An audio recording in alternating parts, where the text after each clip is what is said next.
Rio de Janeiro, Brazil. Here, the Alliance of Civilizations, a UN initiative tasked with promoting peace and tolerance worldwide, held its third annual forum. Over 2,000 participants, including heads of state and members of civil society, met to discuss new ways to build trust and understanding across cultures. Over 140 youth leaders from 60 countries came together to attend the forum, participate, learn, and more importantly, be heard. This third Rio Forum of Alliance of Civilization was a great experience. Mohammed Shahzad is a young human rights activist from Pakistan. The young people, they have very concrete solutions to the problems, but they only need the platform. And I think the Rio Forum was a platform for them.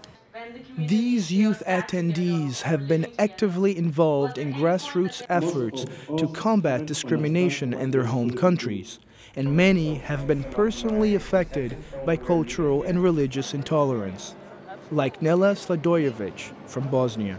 I was born in a country which name is Yugoslavia. We were all diverse and we had a nice life. And then, in one night, everything was changed and people started to kill their neighbors. Or Aimé Sindaigaya from Rwanda. What happened in Rwanda in 1994, the genocide. I saw things, by that time I was 16, but I saw basically people lying in the street dead. I was even threatened to be killed, because they thought I was Tutsi.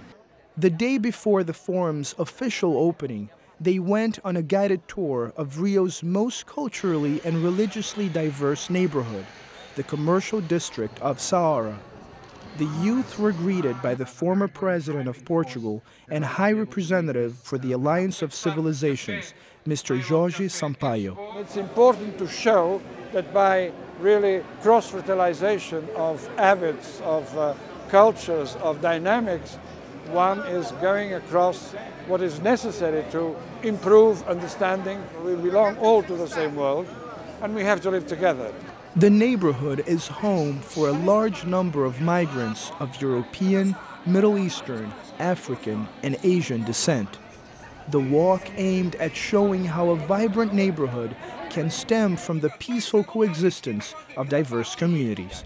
Christian Gall is a youth media representative from Hungary. We went to a store that actually it's owned by the Muslim and the Israeli, who were 20 years ago were fighting against each other in the same war.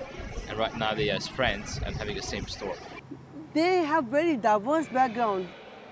They are very diverse in terms of religion. They are very diverse in terms of ethnicities. But they are living together. They are the real example of the peace and the harmony. The following day, the youth met at the forum site to discuss and draft a set of recommendations to world leaders. The discussions followed the official agenda of the forum and included topics such as conflict resolution, education, and human rights. The final youth recommendations were presented at the closing ceremony of the forum. I really like the statement from the Ban Ki-moon. As he said, we should have to learn from young people. These world leaders, they are ready to listen to the young people. The United Nations has proclaimed the first International Year of Youth on Dialogue and Mutual Understanding, starting in August 2010. Some of these young leaders will meet again in Baku this fall for the first meeting of the global youth movement. Through dialogue, they'll continue to work towards finding common solutions to some of the most pressing issues of their generation. Tal Harris is an activist from Israel. Well, the learning process to me was great.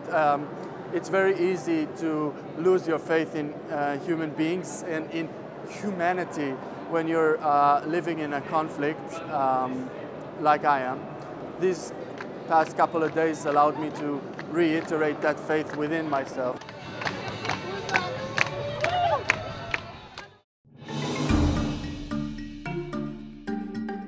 This report was produced by Camilo Freire for the United Nations.